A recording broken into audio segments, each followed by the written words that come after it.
And Boston is the same city where they call you the N-word. Oh yeah, I got called plenty of niggas in Boston, but I'm confused because Hard ER? Boston hard ER, the capital ER. But I don't understand Boston anyway because most of them are Irish and they're not like white Americans, so that's confusing.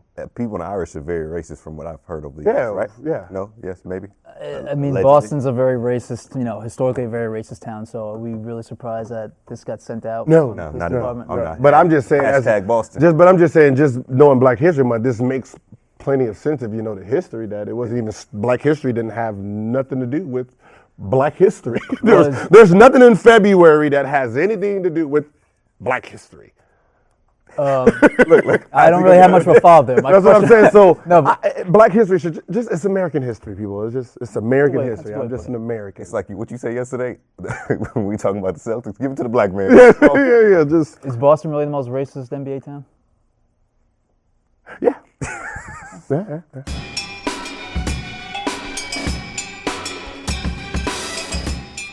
Welcome back to Out of Bounds. I'm Pierce Simpson. I'm joined here by Complex Sports Editor. You might be a GM considering you read the CBA last night, Mr. Adam Caparel. I was pouring through the CBA last night. Just going through. For our battle later on. Okay. And it made me realize why I decided not to become a lawyer back in the day. It was agonizing. And we go from GM talk to guy that's really breaking news right before we start taping, Mr. Gilbert Arenas. Who called you on the phone? Looked like it was a source or something on the phone. My man Zach from Adidas. Oh. Yeah, he was talking to his agent, so we were trying to. Speaking of Adidas, look like they give you even more wealth. Oh no, they better give me my gear.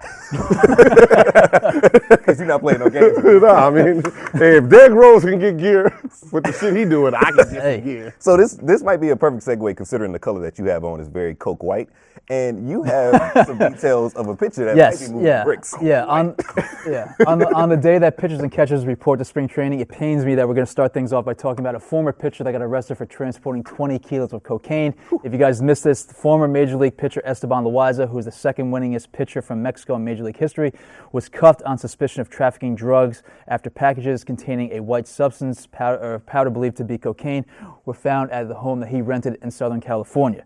So according to San Diego County Sheriff's Department, Loaiza was booked Friday on charges involving possession and transport and sales up to 20 kilos of coke, which is about 44 pounds of it, and suspected street value worth of $500,000. Wait. Esteban Loaiza made over $40 million in his Major League Baseball career. He obviously had money at some point. So give us, Gil, some sort of sense why an athlete who made that much money would go into drug trafficking hardcore like this. Listen. His name sounds like drug lord. Esteban. Like, Esteban's coming. Like, that sounds like a drug. The fact that he's from Mexico, people, does not surprise me.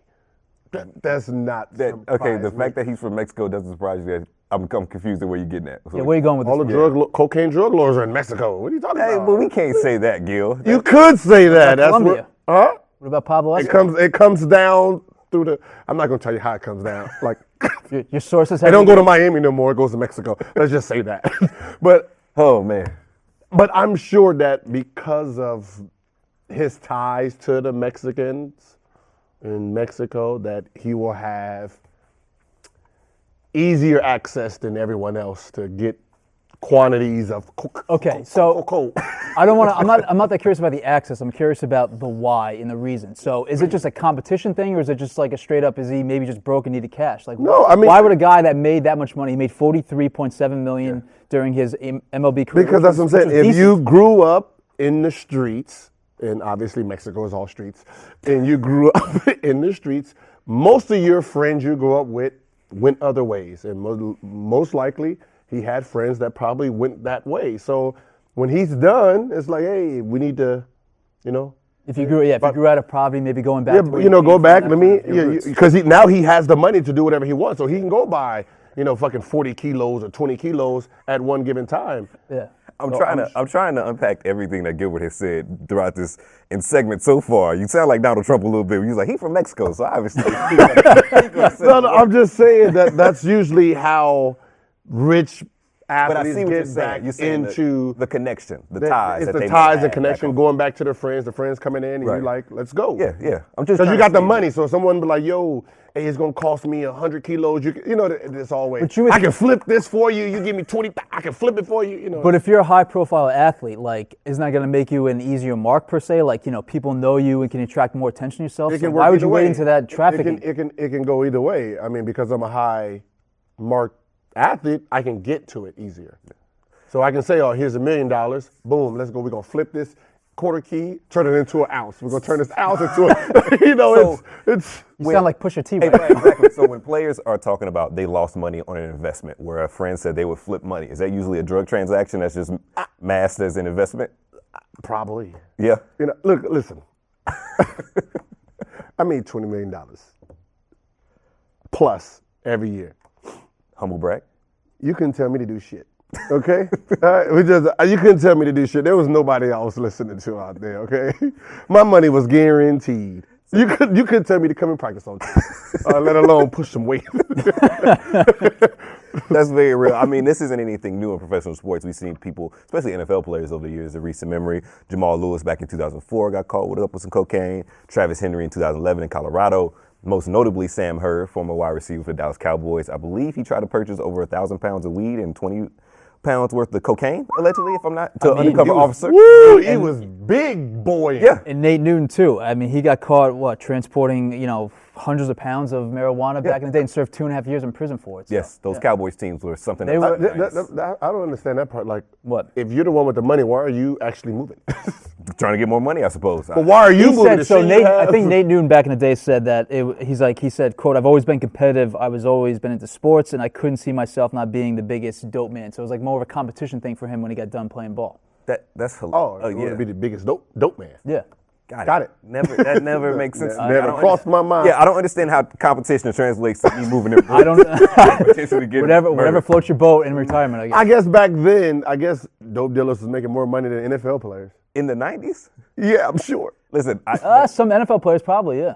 yeah, Oh! that could very well be true to this day, but not every dope dealer is going to make a tremendous amount of money. That's No. the thing. No. So if this guy made $43 million, right, and had Yeah. only $500,000 worth of product in his car, is it worth That's it? what in they his- caught. in his house. That's what they true. caught. I don't know. Very You don't know what he was capable of. Very true. Very true. Very true. Pretty sure he got fronted a couple kilos. Listen, I think they hit our drug quota for maybe the month, potentially. The DEA might be coming Are you after accusing us. him of getting high in his own supply? I'm just saying. I'm pretty sure. You spitting out that kind of bread. I'm pretty sure they fronted you a couple. Listen, you buy 20, they give you 20. They just got to find another 20.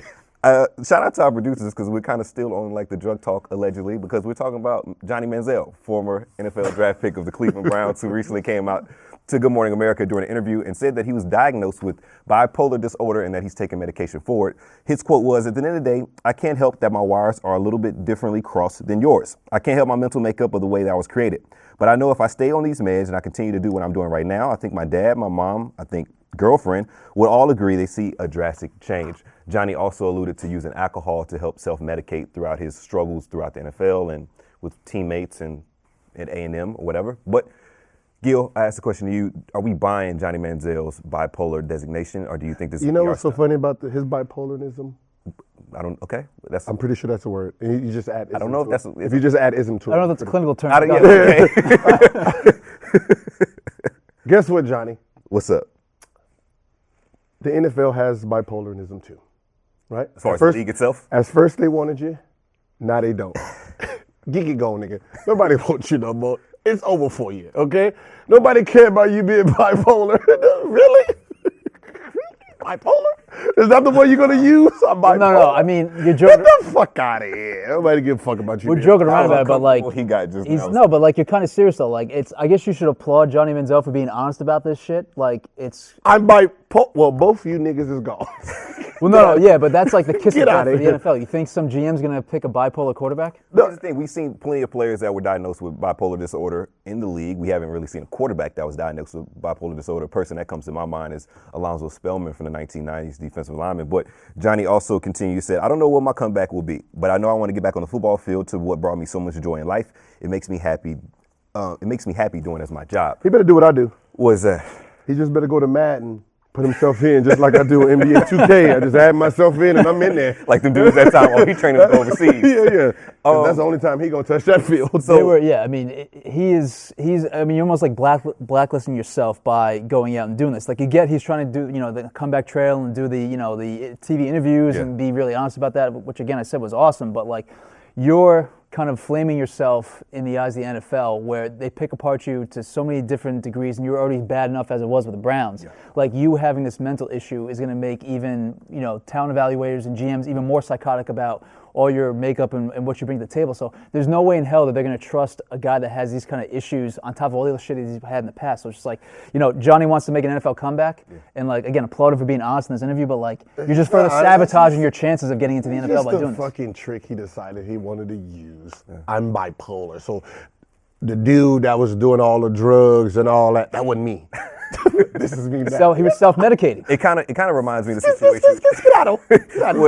where Josh Gordon said that his initial comeback or rehab attempt was simply a PR stunt. He would just go away, eat good meals, and then come back and say, "Hey, I'm clean." And you can make a case for this. Yeah, he fell off the wagon. Going to Good Morning America. That's a PR. No, Josh. No. He was really concerned. Here's a little bit of a Johnny Manziel timeline. First freshman to win the Heisman Trophy in college football back in 2012 as a member of Texas A&M. Got drafted in the 2014 NFL Draft, washed out in the league after 2 years. His stats so far in the NFL were 1,675 yards passing. I know plenty of running backs that are rushed for that, more than that. 7 touchdowns, 7 interceptions, and a career passer rating of 74.4, which is pretty horrendous. Gil, what's the best route for his comeback? CFL, XFL, to the NFL, or what we thinking? Madden fail. His ass is gonna play Madden fail. You better get his stats up in the Madden, and I'm pretty sure he shouldn't be on all Madden. I mean, he's lucky that his family has a lot of money, because it doesn't seem he's gonna make that much with his football career going forward. His family got bread. His family has money. Oh, he good then. Yeah. Oh, he good. That's what you go with. He good. He not gonna be flipping bricks later on. Well, I don't know. Bricks. All white bricks. Esteban Loaiza made more money than Johnny Manziel, and he's all white bricks. Exactly. That's pretty crazy. But like, do we think he's one of the biggest busts in NFL history? He's compared to Jamarcus Russell often. He wasn't drafted as high, but what do you think about Johnny's expectations? What's crazy though? Yeah. His 2-6 record as a quarterback for the Browns is actually better than we've seen the last 2 seasons. So Johnny was 2-6. You know what the Browns' record is post Johnny? 1-31. Woo. Oh, so he's Johnny's like the best Browns quarterback the last 3 years. Yeah. Might be time to bring him back. Do the Cleveland Browns have an issue of as far as judging players off of character? We've seen the Josh Gordon incident. We've seen Johnny Manziel. It's been kind of clean in recent years. I'll say not years, 18 months or so. Yeah. Are we buying the Cleveland Browns drafting process, or does it need to be overhauled again?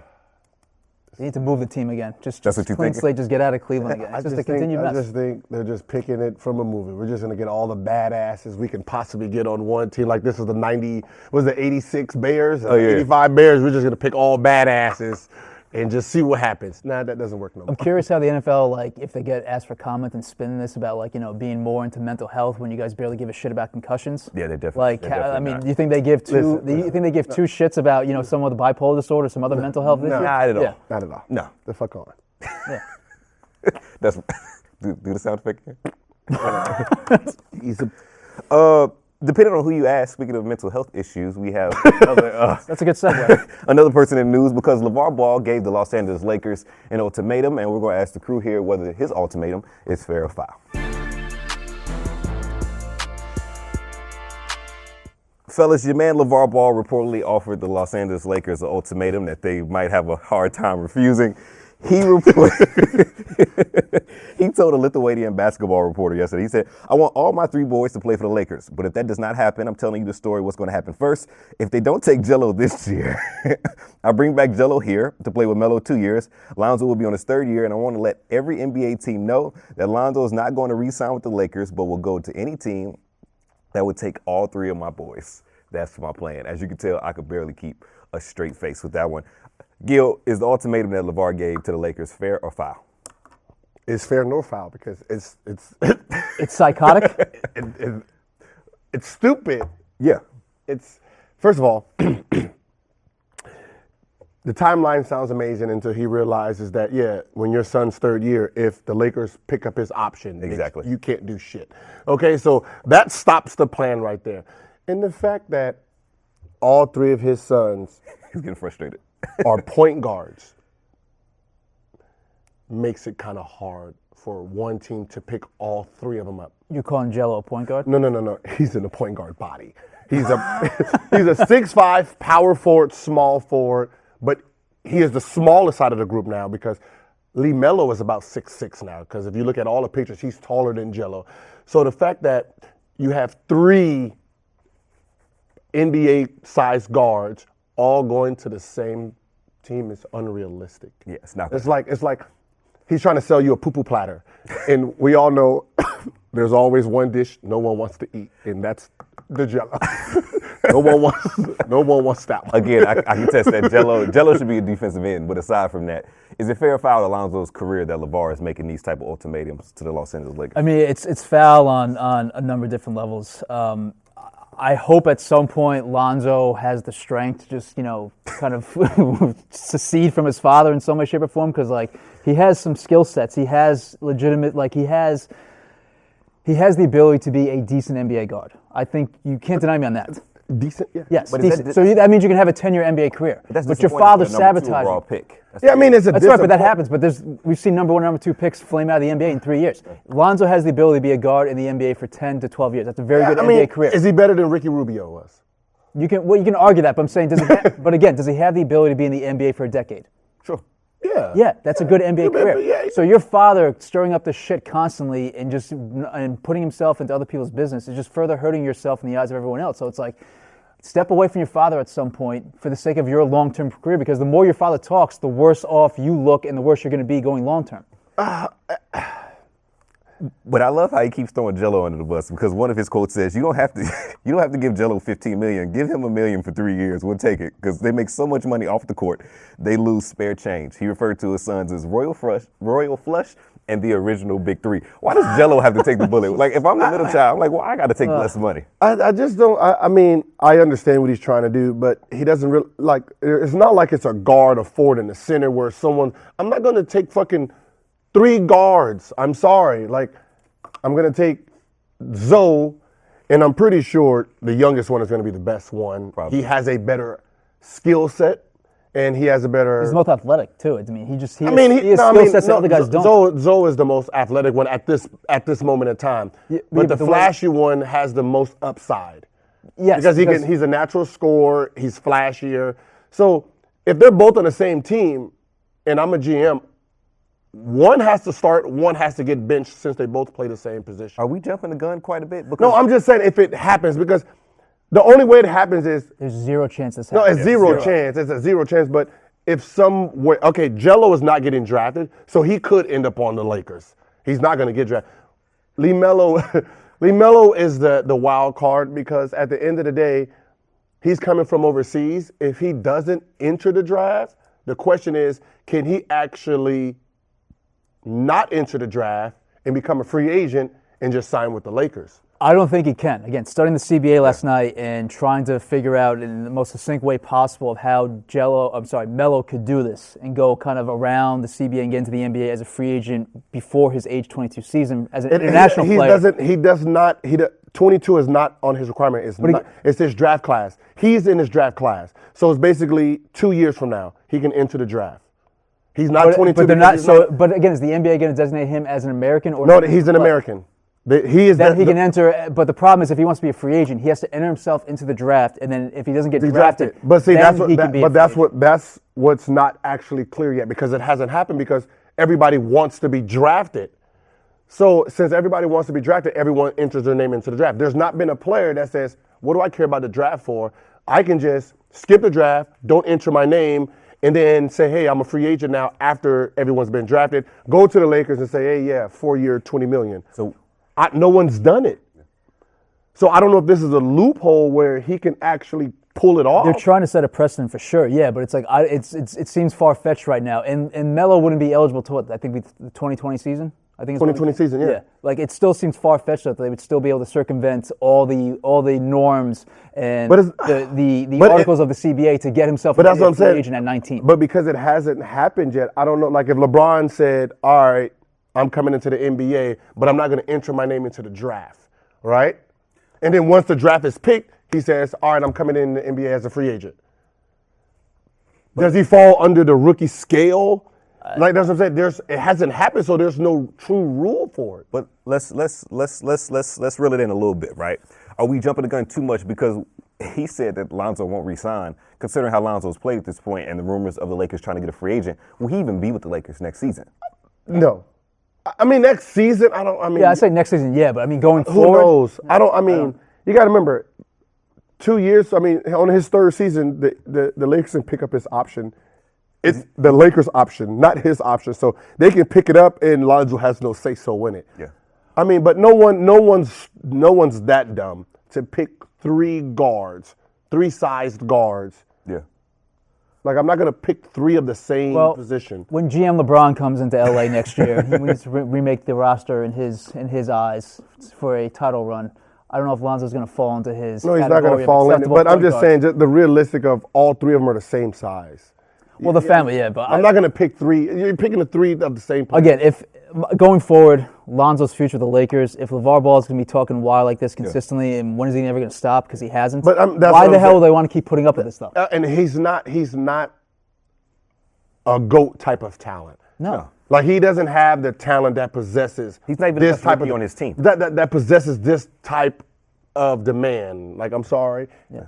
In the great words of Country Wayne, LaVar, Geeky go. Geeky go. Geeky go. Get out of here. It's not going to happen. Geeky go. Kuzma is by far the best. They're going to stay. Hey, two of them go. Hey. Listen. Two might be in the NBA. One's going to be in Lithuania for sure. His ass is Lithuania all day. It's going to be a Lithuanian god. And I think I know who you're talking about. He can make $100,000 in Lithuania playing ball. I'm pretty sure he'll be a millionaire in Lithuania at some point, but that's where his life will be. Also has his signature sneakers coming out soon, $4.95 on the market. But that also deserves a hand. And wait, he's going to play tight end for the Jets. Yeah. But, All right, keeping it locked to the NBA. Will any late NBA pickups make a difference for their teams? Obviously, guys, the trade deadline just passed, and some guys have been bought out and are now considered free agents after clearing waivers. One, Derrick Rose. He's still out there available right now for a team to pick up. There's been rumors that the Wizards may be looking at him with, the need for John Wall being out in a point guard. There's other guys that we've seen move. Greg Monroe signed with the Celtics.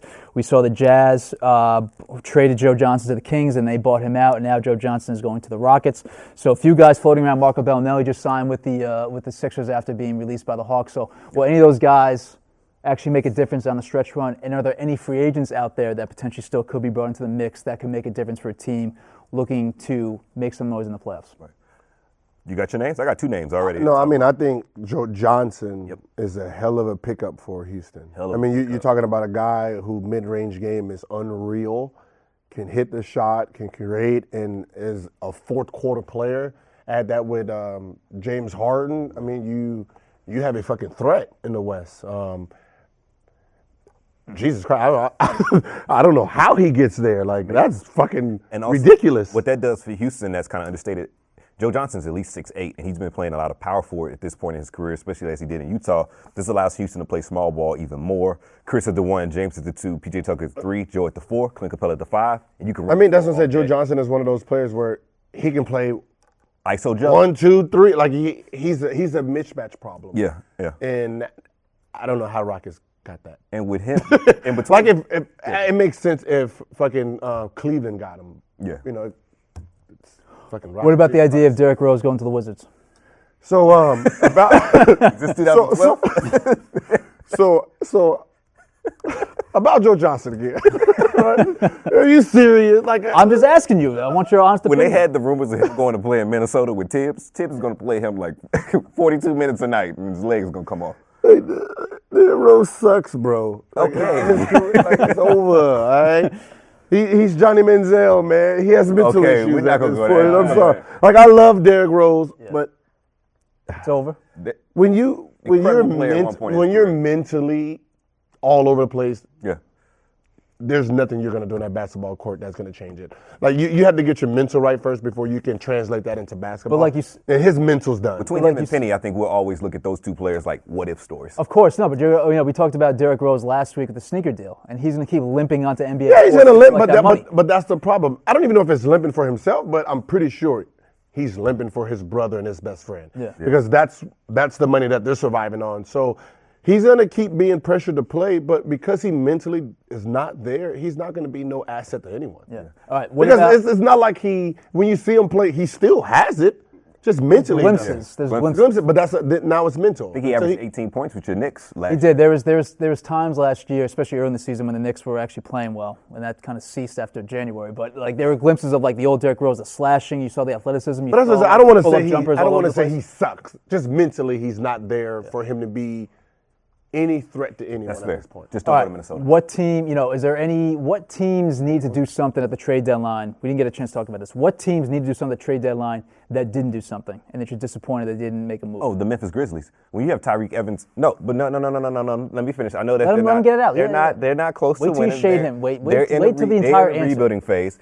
But Memphis has so much on the payroll right now. They're obviously a small market team. They told Tyreek Evans, hey, sit out. We're not going to play you because we want to trade you.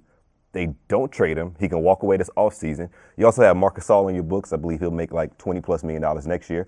You gave Mike Conley nearly $200 million. He's out for the rest of the year. And you have Chandler Parsons, who's one of the highest paid players in the league. And it's no telling when he was last good, 2012, 2013? Mm-hmm. So I would have shook up that whole roster, cut some of that payroll. I think they should have made a move. That sounds amazing. See, GM Pierce in the building. Who the fuck's going to take any of those players?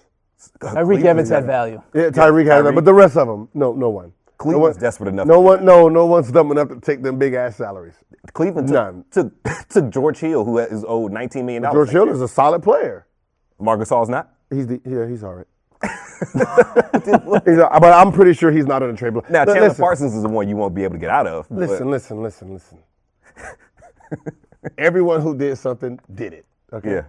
That's it. That's just how that works. All right. That's it. There's no. But Golden State is not going to make any. Houston pulled someone. That's amazing for them. Yeah. Cavs made their moves. Moves. Boston grabbed, Monroe.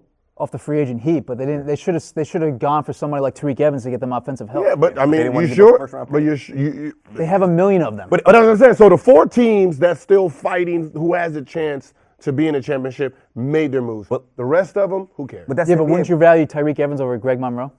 Well, maybe not if they need a big. They don't need any guards. Well, maybe Tyreek Evans, he fit the mold of what Marcus Smart is playing now, and they didn't want to get rid of Marcus Smart. But that's what I'm saying. They made the little pickups, the 4 teams that have a legit chance of, making it to the championship, made their moves. I mean, Toronto could have made a move. What about OKC, though? You're not putting them in the group of 4 that can make a legit championship run? Who are they going to replace? Well, you need help for Roberson, who's down with the injury. Yeah. You need a defensive stopper. Tony Allen's out there. Did you just say Roberson? And replace him with Tony Allen. Roberson? When was he a valid player anyway? But you're going to replace on him the with Tony defensive Allen? end. That's 4 on 5 on offense. Okay. Who's going to guard Well, Tony that's Allen? what was the case. It was 4 on 5 on offense anyway. With he Roberson. said replace him with Tony Allen. Bro, in 2018, Tony Allen. I'm throwing out. Okay, who's a better defender, him or Paul George? Paul George. Okay, so what the fuck do you need Roberson Wait, can I stop? Can I stop you for what 1 do second? you need Roberson for? I'm not. Can I please interject here? You can interject all you want. Analytics will show you. Analytics will show you that Andre Robertson is a better one-on-one defender. But obviously you have Paul George here, who is locked down as well. Okay, you got lockdown who averages 28 in the last 11 games. You have a lockdown who averages 5. They don't even guard him. You don't need to. 5 points. Get it going. Okay, they don't need to replace him. They can bring in a rookie who can average 6 points, do the better job. And they're paying Andre $11 million. Yeah, and he's getting paid like $11 million. The Thunder are capped out. If they would have got Joe Johnson, that would have been fucking scary. That would have been nice, right? Yeah. But that's a lot of Monte Ellis, who is in the league right now. They just need someone who can just add buckets to them. Can you do a spin around and leave the desk like he did? He said Monte Ellis. What? I said, so a guard who just put the ball in the basket. You might as well re-sign Jordan Crawford at this point. Yeah. Aaron Williams is available. No. They don't need a point. They don't need a guard. They just need someone who can. And when he started painting his scalp, that's when I said Roberson, like when Roberson. He was losing. He was just losing. Bro, he had the whole Beijing in his whole head. Hey, I had to put the Beijing in once. For pictures, this shit look tight. Your lineup look crispy. What year? Beijing was good in that 05, 06. I'm finding this. Yo. I was looking crispy. The hair was dark black. Pop, pop, pop. Gilbert's Hair Chronicles, from the Afro in Golden State to Beijing to everything. Yo, Everybody was doing it. yo, that wraps up the latest edition of Out of Bounds. For Adam Caparell, Beijing, Gilbert Arenas, I'm Pierce Simpson. We'll see you tomorrow. Yeah. Uh-huh.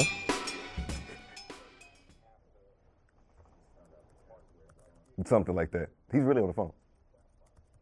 So he has to enter his name in the draft.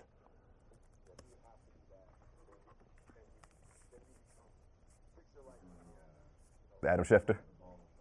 Yeah, literally. Okay, so he just can't not enter his name in the draft and then become a free agent. Oh, you don't know. See?